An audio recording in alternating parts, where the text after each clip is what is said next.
Hello everyone, my name is Bhavna and welcome to my channel. So first of all, let me introduce myself. I have secured 531.75 marks in SSC CGL 2020 and it was my first attempt. And I have secured 183.75 marks in English section. And let me tell you about myself. मैं एक Hindi medium background से हूँ. मैंने class 10th तक की पढ़ाई Hindi medium से की हुई है और उसके बाद मैंने इंग्लिश मीडियम में इंग्लिश वर्जन में पढ़ाई की, बट स्कूल गवर्नमेंट स्कूल ही था. सो ऑल ओवर मेरी पढ़ाई एक हिंदी मीडियम स्कूल से हुई है.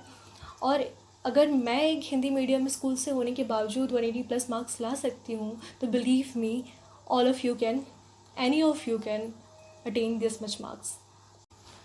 और मैं एक बात और बता दूँ कि आप इस वीडियो के लास्ट तक बने रहिएगा, क्योंकि जो मोस्ट क्रीम चीज़ है वो लास्ट में मैंने बचा कर रखी हुई है. और लास्ट तक बने रहिएगा, जो कि बहुत ही इम्पोर्टेंट चीज़ है. सो सबसे पहले हम स्टार्ट करते हैं एक इंग्लिश के एक पिलर से, हम कह सकते हैं, जो कि है वोकैब सेक्शन. वोकैब सेक्शन ही भी एक इतना अच्छा खासा रोल अदा करता है. तो मैंने इसके लिए बहुत सारे जगह पर भटकी हूँ. मैं लिटरली मैं कहती हूँ मैं भटकी हूँ बहुत सारे जगह. मैंने बहुत सारी बुक्स पढ़ी है, बिल्कुल फाइल एकदम क्रिएट करके रख लिया था मैंने कि ये बुक पढ़ी, ये बुक पढ़ी.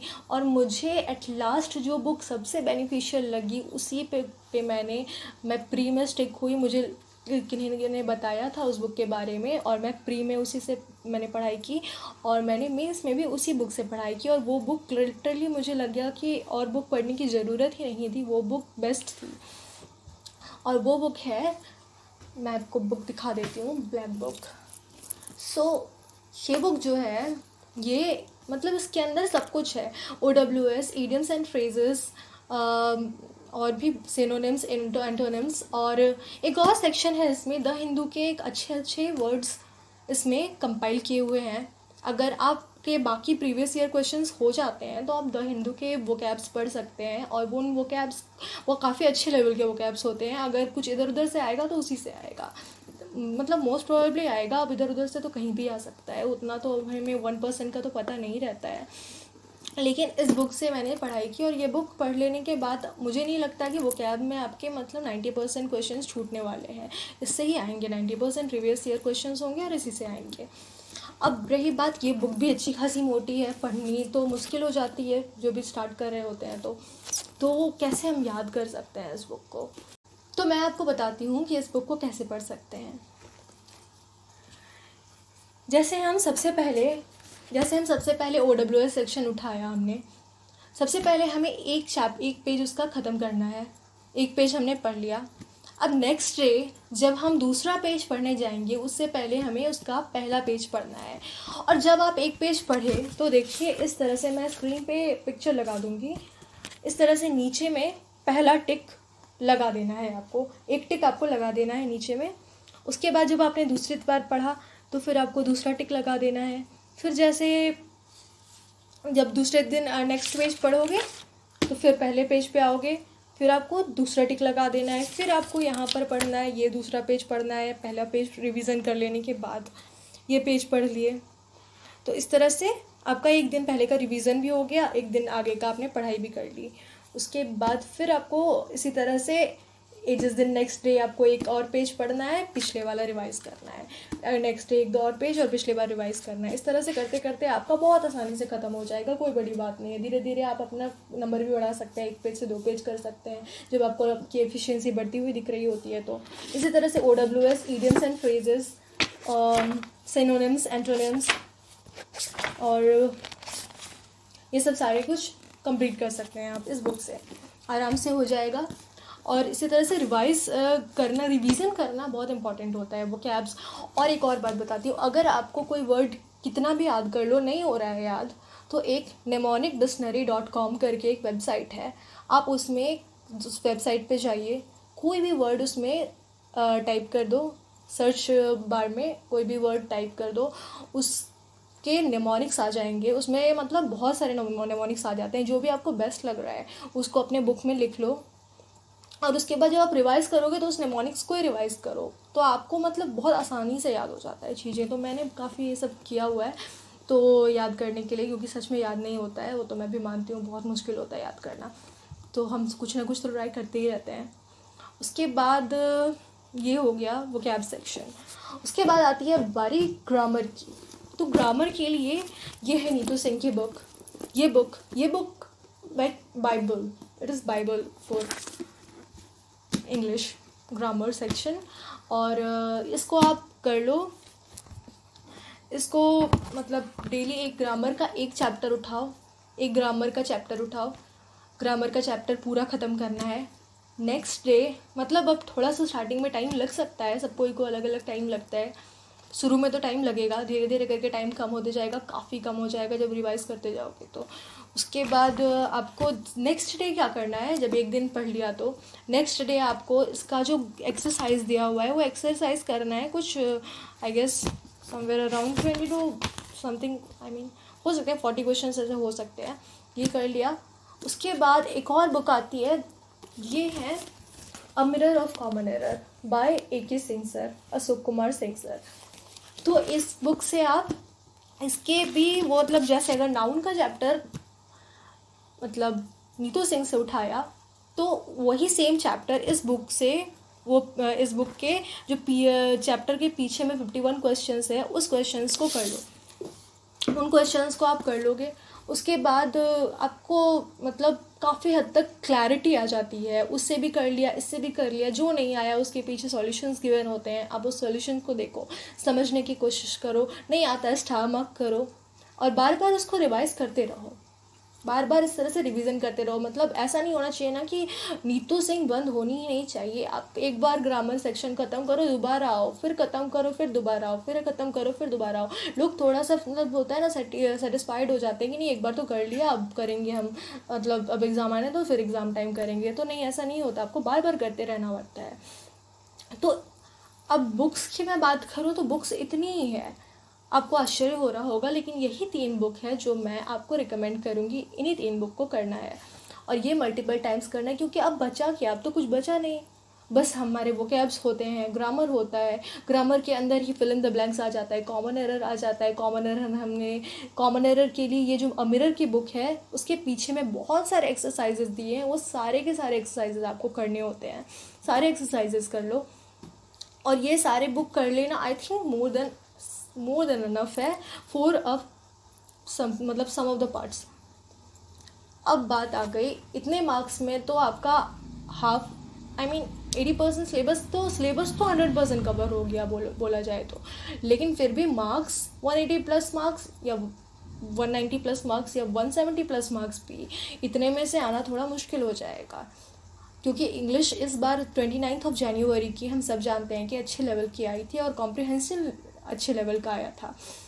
तो कॉम्प्रिहेंशन अगर हमें इम्प्रूव करना है तो वही बात आ गई लास्ट में जो मैंने आपके लिए आपको बताया था, जो मैंने क्रीम बचा कर रखा हुआ है, तो वो आप लोगों के लिए अब मैं ला रही हूँ। आपको अपनी कॉम्प्रिहेंशन इम्प्रूव कैसे करनी है, तो सबको ही बताते हैं रीडिंग करनी है। तो रीडिंग के लिए बहुत लोग बताते हैं कि आपको मतलब न्यूज़पेपर्स पढ़ने बोलते हैं, एडिटोरियल्स पढ़ने बोलते हैं, और एडिटोरियल्स नहीं पढ़ना, ये एडिटोरियल्स तो पढ़ना है, एडिटोरियल पढ़े बिना तो होगा नहीं। तो ज़रूरी नहीं है कि सबको एडिटोरियल्स पढ़ना अच्छा लगता है, ये कोई हार्ड एंड फास्ट रूल नहीं है कि आप एडिटोरियल पढ़ोगे तभी आपका SSC CGL का इंग्लिश में 180 प्लस मार्क्स आएंगे, 190 प्लस मार्क्स आएंगे। No, nothing like that, you know it, you don't have to take pressure about it, you know. जैसे कि आप यहाँ पे देख सकते हैं, मैंने इतने सारे बुक्स यहाँ पे कंपाइल करके रखी हुई है। तो मैं पर्सनली अपनी बताऊँ तो मुझे न्यूज़पेपर पढ़ना कभी अच्छा नहीं लगता है और मैं पढ़ नहीं पाती हूँ। अब मैं थोड़ी बहुत आदत डाल रही हूँ पढ़ने की, लेकिन मेरे लिए बहुत ही बड़ी मुश्किल चीज़ हो जाती है ये। तो मैं तो बुक रीडर हूँ, एविड बुक रीडर, तो ये सारी बुक्स मैं पढ़ती हूँ और मैं आपको भी रिकमेंड करूँगी, जो भी जॉनरा आपको अच्छा लगता है, आपको नॉन फिक्शन बुक अच्छी लगती है तो नॉन फिक्शन पढ़ो, आपको फिक्शन बुक पढ़नी अच्छी लगती है तो फिक्शन बुक पढ़ो, जो भी जॉनरा अच्छा लगता है वो पढ़ो। और इसी तरह से आपकी रीडिंग स्किल इम्प्रूव होगी। अब बात आती है कि मतलब इतना अच्छा कॉम्प्रिहेंशन कैसे हो सकता है। तो कॉम्प्रिहेंशन कैसे होता है, आपको हिंदी पढ़ने में समझने में कोई दिक्कत होती है? मुझे तो नहीं लगता होती होगी। क्यों? क्योंकि हमारे हिंदी हमारी मातृभाषा है, हमें सबको समझ में आती है। तो इंग्लिश क्यों नहीं समझ आती? क्योंकि इंग्लिश हमने बचपन से नहीं बोला है, हम जन्म लेते ही इंग्लिश बोलना नहीं स्टार्ट कर दिया था हमने। तो यही बात हो जाती है। तो इंग्लिश को कैसे सीख सकते हैं फिर? इंग्लिश को भी वैसे ही सीखो, अपने आसपास का माहौल जितना भी है इंग्लिश कर लो। अब ये कैसे हो सकता है? तो ये ऐसे हो सकता है, सुबह उठ करके बिल्कुल रिलैक्स मोड में, मतलब कि सुबह उठे, सब उठते के साथ ही ज़रूरी नहीं है आप पढ़ना स्टार्ट कर दो। आप बुक उठाओ, कोई भी अच्छी सी बुक। आपको अगर कुछ नहीं अच्छा लगता, आप कोई भी चेतन भगत की बुक उठा लो, कोई किसी भी बुक उठा लो, एकदम स्टोरी वाली, एकदम अच्छी खासी एकदम स्टोरी वाली बुक उठा लो और पढ़ना स्टार्ट कर दो। आराम से पढ़ो, या मोटिवेशन वाली बुक उठा लो, पढ़ो आराम से चिल मोड में। कोई उसको पढ़ाई में इंक्लूड नहीं करना है। मन कर रहा है पढ़ा, थोड़ा देर पढ़ा, आधा घंटा पढ़ा, रख दिया। उसके बाद अपना पढ़ाई लिखा स्टार्ट कर दिया। उसके बाद आगे अपना दिन कंटिन्यू किया। उसके बाद फिर अगर पढ़ते पढ़ते बोर लग रहा है तो कुछ लोग होते हैं कि नेटफ्लिक्स स्टार्ट कर दिया, कोई वेब सीरीज़ स्टार्ट कर दी, कुछ मतलब यूट्यूब में इधर उधर वीडियो स्टार्ट कर दिया। तो वो करने के जगह पर आप एक बुक उठा लो, बुक को रीडिंग करो। तो अब आप वहाँ पे से आपकी रीडिंग स्किल अच्छी हो रही है, कॉम्प्रिहेंशन वहाँ से भी इम्प्रूव हो रहा है, आपको सबकी समझ शक्ति बढ़ रही है। अब क्या करना है? अब दिन भर तो हम बुक तो पढ़ नहीं सकते, तो बोरिंग हो जाएगा, किताब पढ़ रहे हैं फिर किताब पढ़ रहे हैं फिर किताब पढ़ रहे हैं, तो दिमाग हैंग हो जाएगा। तो इस तरह से हो गया। अब आपको मन नहीं लग रहा है तो क्या करो आप, यूट्यूब में जो आप वीडियोस देखते हो, तो यूट्यूब में वीडियोस के जगह पर आप जो इधर उधर के फालतू के वीडियोस देखते हो, वो इंग्लिश को इम्प्रूव करने के लिए मैं आपको एक वीडियो बताती हूँ। इंग्लिश स्पीचेस आती हैं, बड़े बड़े जो भी जाने पहचाने लोग, सेलिब्रिटीज़, या कोई मतलब बराक ओबामा जी, या कोई भी बड़े बड़े लोग, हिलरी क्लिंटन, इन लोगों की स्पीचेस आती हैं और नीचे में कैप्शंस होता है। तो अब आप स्पीच सुन रहे हो आप स्पीच, मतलब सुन ही रहे हो और देख रहे हो या सुन रहे हो, और उसके बाद नीचे में कैप्शंस रीड कर, एक तो आपके कान पे जा रहा है और ऊपर से आप उसको देख रहे हो। तो इस तरह से आपकी अंडरस्टैंडिंग काफ़ी डेवलप हो जाती है, कि आप देख भी रहे हो, सुन भी रहे हो, पढ़ भी रहे हो, मतलब अपने आप को चारों तरफ से सराउंड कर लिया है इंग्लिश को। तो अब कहाँ जाएगा? कैसे वो आपकी कॉम्प्रिहेंशन स्किल इम्प्रूव नहीं हो सकती है? ये छोटी छोटी चीज़ें हैं। अभी अगर जैसे अभी मीन्स आने वाला है, तो आप ये सब चीज़ें करके अभी से अगर स्टार्ट कर दोगे तो आपको, तो मैं कहती हूँ कि 1 महीने में फ़र्क नज़र आएगा। अभी से ही ये चीज़ें स्टार्ट कर दो और आराम से इसको करते जाओ, कोई प्रेशर नहीं लेना है। तो कितना चिल चीज़ है, सुबह उठ करके कहानी की किताब पढ़नी है, कभी मन नहीं करे तो कोई स्पीच देख लेनी है, प्रियंका चोपड़ा की स्पीच देख ली, प्रियंका चोपड़ा की भी स्पीच चलो देखेंगे, उनकी लाइफ में क्या है, उन्होंने कैसे कैसे अचीव किया, कुछ भी जानने में क्यूरियोसिटी होगी। और नीचे में कैप्शंस तो दिए ही हुए हैं, आराम से पढ़ना। अगर समझ नहीं आती उनकी एक्सेंट बहुत लोगों को नहीं समझ आती, तो आराम से सुनना। तो ऐसे करके आपकी कॉम्प्रिहेंशन स्किल इम्प्रूव हो जाएगी। और कॉम्प्रिहेंशन एक बहुत बड़ा पिलर है जिसके ऊपर सब कुछ है। अगर बाकी चीज़ें ना हो और कॉम्प्रिहेंशन हो तो उसके दम पर भी आप जीत सकते हो। कॉम्प्रिहेंशन एक बहुत इंपॉर्टेंट चीज़ होती है। अगर अभी हम कोई ब्रिटेन के लोगों को बैठा देंगे तो उनको तो इतनी चीज़ें रटेंगे नहीं कि नीतू सिंह पढ़ रहे हैं, वो पढ़ रहे हैं, वो फिर भी एग्ज़ाम में आपका 180+ मार्क्स ला के दिखा देंगे। तो इसीलिए आपको अपनी कॉम्प्रिहेंशन स्किल इम्प्रूव करनी होगी। तो यही मेरी स्ट्रैटेजी थी कि मैंने कैसे 180+ मार्क्स सिक्योर किया। और आप भी कर सकते हैं, बस इतनी चीज़ें ही फॉलो करनी है, कोई बड़ी बात नहीं है, इतना प्रेशर लेकर के नहीं करना। इंग्लिश एक लैंग्वेज है, इसको लैंग्वेज की तरह डील करो, सब्जेक्ट नॉट मतलब एक सब्जेक्ट की तरह डील मत करो इसको।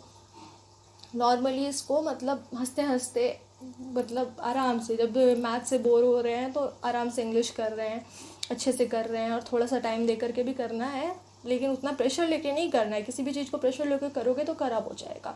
बाकी इतनी बात हो गई, इतने में आपका अच्छा खासा नंबर आ जाएगा, 180+ भी आ जाएगा।